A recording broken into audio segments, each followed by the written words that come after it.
பரிசுத்த நாமத்திற்கு கனமும் மகிமையும் உண்டாவதாக. இப்பொழுது ஒரு பாடல் மூலமாக ஆண்டவரை நாம் ஆராதித்து ஆண்டவரை மகிமைப்படுத்துவோம். ஹல்லேலூயா, ஹல்லேலூயா, ஹல்லேலூயா.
பரிசுத்த நாமத்திற்கு கனமும் மகிமையும் உண்டாவதாக. என் அன்பான தேவனுடைய பிள்ளைகளே, யாவரையும் ஆண்டவராகிய இயேசுவின் நாமத்தினாலே இந்த ஜூன் மாதம், இந்த வருஷத்தினுடைய 6வது மாதம், ஜூன் மாதத்தினுடைய வாக்கு தத்தங்களோடு உங்களை வாழ்த்துகிறேன். கர்த்தர் உங்களையும் உங்கள் குடும்பத்தாரையும் ஆசீர்வதிப்பாராக. எனக்கு அன்பானவர்களே, பவுலடியார் 1 தீமோத்தேயுவின் புஸ்தகம் 4ஆம் அதிகாரம் 8ஆம் வசனத்திலே தேவ பக்தியானது இந்த ஜீவனுக்கும் இதற்கு பின்வரும் ஜீவனுக்கும் வாக்குத்தத்தம் உள்ளதாகையால் எல்லாவற்றிலும் பிரயோஜனம் உள்ளது என்று சொல்லுகிறார். இந்த நிர்பந்தமான காலத்திலே இன்றைக்கு ஒவ்வொரு மனிதனுக்கும் தேவையானதை குறித்து பவுலடியார் நம்மோடு இந்நாளிலே இடைபடுகிறார். என்னவென்று சொன்னால், தேவ பக்தியானது இந்த நாட்கள் தேவ பக்தி குறைந்து கொண்டு வருகிறது.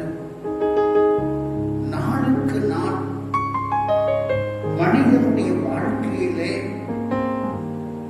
ஆண்டவரை குறித்ததான பக்தி வைராக்கியம், எடிஃபிகேஷன் என்று சொல்வார்கள், அது நாளுக்கு நாள் மனிதனுக்குள்ளே குறைந்து கொண்டு வருவதை பார்க்கிறோம். எனக்கு அன்பான தேவனுடைய பிள்ளைகளே, தேவ பக்தியானது இந்த ஜீவனுக்கும் இதற்கு பின்வரும் ஜீவனுக்கும் வாக்கு தத்தம் உள்ளதாகையால் இருப்பதினாலே எல்லாவற்றிற்கும் பிரயோஜனம் உள்ளது. தேவ பக்தி தான் ஒரு மனுஷனுடைய வாழ்க்கையில பிரயோஜனமாய் இருக்கிறது. இன்றைக்கு அநேகர் எப்படி இருக்கிறார்கள் என்று சொன்னால், வாழ்க்கையிலே சோர்ந்து போய் இருக்கிறார்கள், பலவீனப்பட்டிருக்கிறார்கள். ஆகவே இன்னைக்கு நவீன காலத்திலே இன்றைக்கு என்ன செய்து கொண்டிருக்கிறார்கள் என்று சொன்னால், ஆவிக்குரிய வாழ்க்கையில சோர்வு பலவீனங்கள் ஏற்பட்டு தேவ பக்தியானது குறைந்து கொண்டு வருவதை பார்க்கிறோம். வேதத்திலே தேவ பக்தியானது நமக்கு என்னென்னத்தை கொண்டு வருகிறது என்பதை அடுக்கடுக்கான வார்த்தைகள் வேதத்திலே கொடுக்கப்பட்டிருக்கிறது. எனக்கு அன்பானவர்களே, சங்கீத புஸ்தகம் 4ஆம் அதிகாரம் 3ஆம் வசனத்திலே தேவ பக்தி உங்களுக்கு பாதுகாப்பை அளிக்கிறது என்று சொல்லுகிறது. பக்தி உள்ளவர்களை கர்த்தர் தமக்கென்று தெரிந்து கொள்ளுகிறார். கர்த்தருடைய தூதன் அவர்களை சூழ பாளையம் இறங்கி அவர்களை பாதுகாக்கிறார். எந்த மனுஷனுடைய வாழ்க்கையிலே பக்தி இருக்கிறதோ அவனை கர்த்தர் தெரிந்து கொள்ளுகிறார். அவனை சுற்றிலும் பாளையம் இறங்கி பாதுகாக்கிறார். இன்றைக்கு இக்கட்டான இந்த சூழ்நிலையிலே, இந்த காலகட்டத்திலே நமக்கு ஒரு பாதுகாப்பு வேண்டும் என்று சொன்னால், நம்முடைய குடும்பத்திற்கு ஒரு பாதுகாப்பு தேவை என்று சொன்னால், நம்முடைய திருச்சபை மக்களுக்கு ஒரு பாதுகாப்பு தேவை என்று சொன்னால், நாம் வாழ்கிற பட்டணங்களுக்கு பாதுகாப்பு தேவை என்று சொன்னால், தேவ பக்தி ஒவ்வொரு மனுஷனுக்குள்ளே இருக்கக்கூடிய ஒரு காரியம். தேவ பக்தி, தேவ பக்தி உள்ளவனைத்தான் கர்த்தர் பாதுகாக்கிறார். ஒரு உதாரணத்திற்கு நான் சொல்லுகிறேன். சோதோம் குமாரா என்ற ஒரு பட்டணம் ஒரு காலத்திலே பாவம் நிறைந்த பட்டணமாய் இருந்தது. அந்த பட்டணத்திலே பாவம் நிறைந்த ஒரு பட்டணமாக காட்சியளித்தது. அந்த பட்டணத்தினுடைய பாவம் தேவ சமூகத்தை எட்டக்கூடிய அளவுக்கு கொடூரமான பாவ செயல் கடந்து போனது. அந்த பட்டணத்தை, சோதோம் குமாரா என்ற பட்டணத்தை ஆண்டவர் அழிக்க திட்டம் செய்து தேவ தூதர்களை அனுப்பினார். நான் சொல்லுகிற பகுதி ஆதியாகம புஸ்தகம் 19ஆம் அதிகாரம் 19ஆம் வசனத்திலே நாம் வாசிக்கிறோம். அங்கே பட்டணத்தை அழிக்க வந்தபோது ஆண்டவருடைய கண்களிலே கிருபை கிடைத்த லோத்துடைய குடும்பம் ஆண்டவருடைய கண்களிலே கிருபை கிடைத்தது.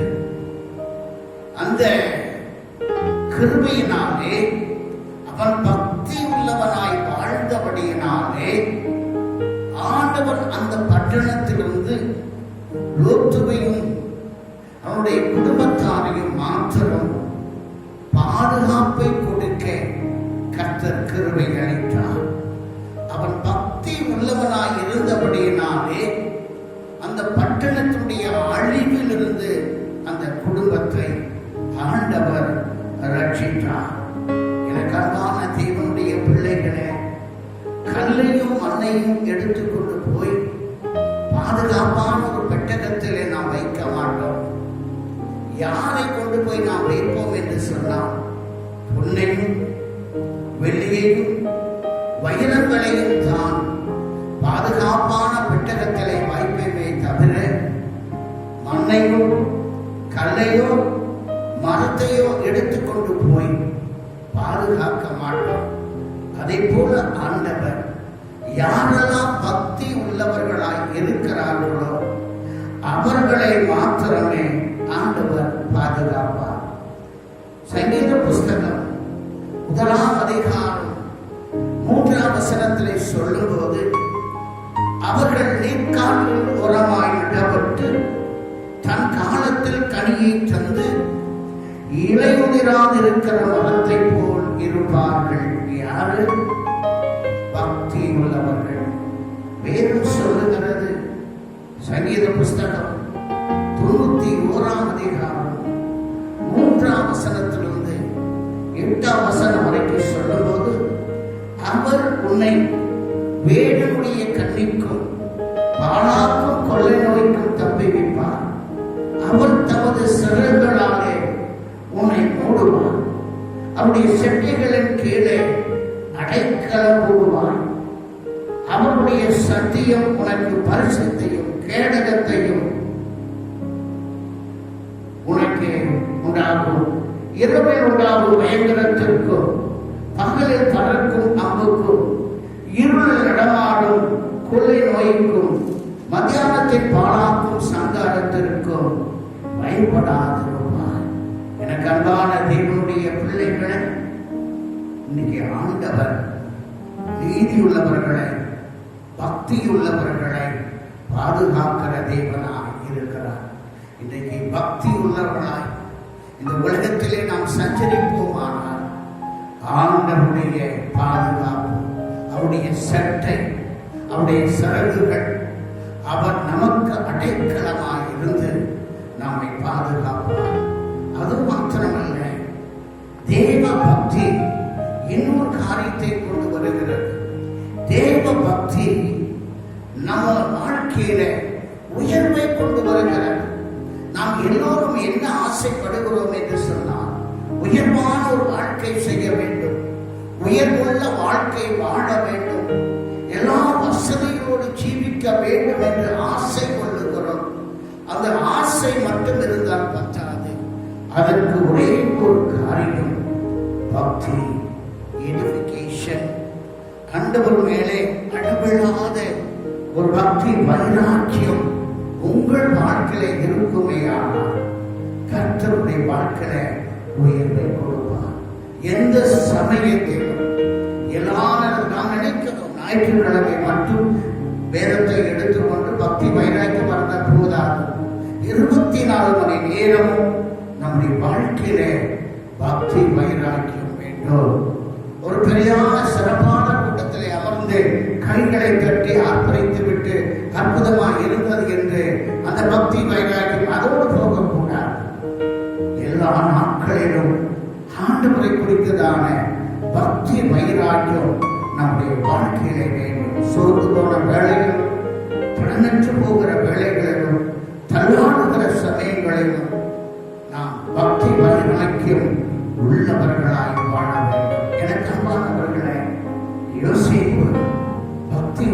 அருமையான ஒரு வாலிபர் 17 வயதிலே அவர் தன்னுடைய சகோதரர்களாலே எகிப்திற்கு இஸ்மாயிலிடத்திலே விற்று போட்டு விட்டார்கள். எகிப்திலே தலையாரியாகிய போர்த்துகலுடைய அரண்மனையிலே அவன் வேலைக்காரனாக பணியாற்றி கொண்டு இருந்தான். அந்த இடத்திலே அவனுக்கு மகா பெரிய சோதனை, பாவம் செய்யும்படியாக ஒரு சோதனை வந்தபோது அவன் பக்திமான். ஆகவே அந்த சோதனையிலிருந்து அவன் தப்பி ஓடுகிறான். அதனாலே அவனுக்கு கிடைக்கப்பட்ட தண்டனை என்ன தெரியுமா? சிறைச்சாலையிலும் கூட அவன் பக்திமானாக இருந்தபடியினால்தான் சகல எகிப்திற்கும் பெரிய மந்திரியாக அவன் உயர்த்தப்பட்டான். அந்த உயர்த்தப்படுவதற்கு அவனுக்குள் இருந்த பக்தி. எனக்கு அன்பான தெய்வ பிள்ளைகள், சாத்ராக், மேஷாக், ஆபேத்நேகோவை பார்க்கிறோம். அவர்கள் அந்நிய தேசத்திலே, பாபிலோன் தேசத்திலே அவர்கள் உயர்த்தப்படுவதற்கு காரணம் என்ன? அவர்கள் ஆண்டு மேலே வைத்திருந்த பக்தி வைராக்கியம். என் ஆண்டவரை தவிர எதையும் நான் ஆராதிக்க மாட்டேன் என்று வைராக்கியம், அந்த எடிஃபிகேஷன், அந்த பக்தி வைராக்கியம் அவனுக்குள் இருந்தபடினால்தான் அந்த சாத்ராக், மேஷாக், ஆபேத்நேகோவை என் ஆண்டவர் உயர்த்துகிறார். தானியேலை பார்க்கிறோம். அவன் தினமும் 3 வேளை செபிக்கிறவன். அவன் பாபிலோன் தேசத்திற்கு போனாலும் எங்கே அரசனுடைய உணவு தன்னை தீட்டுப்படுத்தி விடுமோ என்ற அச்சத்தினாலே, நான் செபிக்க முடியாமல் போய்விடுவேனா என்ற அச்சத்தினாலே பயந்து அவன் பக்திமானாய் இருந்தபடினாலே பாபிலோன் தேசத்திலே உயர்ந்த மந்திரி பதவியை ஆண்டவர் கொடுத்தார். எத்தனையோ ராஜாக்கள் வந்து போனார்கள், ஆனால் தானியேலுடைய பதவி போகவே இல்லை. கர்த்தர் உயர்த்தினார். எனக்கு அன்பான தெய்வ பிள்ளையே, இந்த காலத்தில் கர்த்தர் உன்னை உயர்த்த விரும்புகிறார், உன்னை மேன்மைப்படுத்த விரும்புகிறார், உனக்கு பாதுகாப்பை கொடுக்க தெய்வம் விரும்புகிறார். இந்த நாளிலும் கூட உன்னுடைய வாழ்க்கையில, உங்கள் வாழ்க்கையில சிந்தித்து பாருங்கள். எடிஃபிகேஷன் இருக்கிறதா? பக்தி வைராக்கியம் இருக்கிறதா? மறைமாளமான வாழ்க்கை செய்து கொண்டிருக்கிறீர்களா? ஒருவேளை என் ஆண்டவர் ஏற்ற காலத்தில் நான் உன்னை உயர்த்தும்படி என்னுடைய பலத்த கருத்துக்குள் அடங்கியது என்று சொல்லுகிறார். கர்த்தர் நிச்சயமாக அவர் சொன்ன வார்த்தைகளை நிறைவேற்றுகிறத உன்னை உயர்த்துகிற நேரம் வந்துவிட்டது. உன்னை மேன்மைப்படுத்துகிற நேரம் வந்துவிட்டது. உனக்கு பாதுகாப்பை கொடுக்கிற நேரம் வந்துவிட்டது. நீ வாழ்க்கையிலே பக்தி உள்ளவர்களாய் உடைய குடும்பத்தை பக்தி உள்ளவர்களாய் மாற்றுங்க. எடிஃபிகேஷன் நிறைந்த மக்களாய் மாற்றுங்க. குடும்பமாய் உட்கார்ந்து கர்த்தரை ஆராதிங்க, கர்த்தரை துதிங்க, கர்த்தரை குறித்து சொல்லுங்க. சமயம் வாய்த்தாலும் வாய்க்காவிட்டால் திருவசனத்தை ஜாக்கிரதையாய் பிரசங்கம் பண்ணு என்று வேதம் சொல்லுகிறது. எனக்கு அன்பான தேவனுடைய பிள்ளைகளே, அப்படியே கண்களை மூடி தேவ சமூகத்தை நோக்கி பார்ப்போம். ஆமாண்டவரே, நீர் சொன்னபடி உடைய வார்த்தையின்படி எங்களை பக்திமானாய் மாற்றும். முருகா, நான் சோர்ந்து போயிருக்கலாம், விலங்கினப்பட்டிருக்கலாம், சில பிரச்சனைகளினாலே என்னுடைய விசுவாசம் நடுங்கி போயிருக்கலாம். இன்றைக்கு எனக்குள்ளே அப்படிப்பட்ட ஒரு வைராக்கியத்தின் ஆவி என்னுடைய சரீரத்திற்குள்ளே பாயும்படி தேவன் செய்தே. அதற்காக சோத்திரம். என்னை பக்திமானாய், என்னை தானியேலை போல, சாத்ராக், மேஷாக், ஆபேத்நேகோவை போல, யோசேப்பை போல என்னை மாற்றி இந்த உலகத்தில் என்னை உயர்ந்த அடைக்கலத்தை நிறுத்தும். என் கால்களை கண்களை மேல் நிறுத்தி என் அடிகளை உறுதிப்படுத்தும் என்று சொல்லி செபிக்கிறோம். பெரிய காரியங்களை செய்யும். இயேசு நாமத்தில் பிதாவே.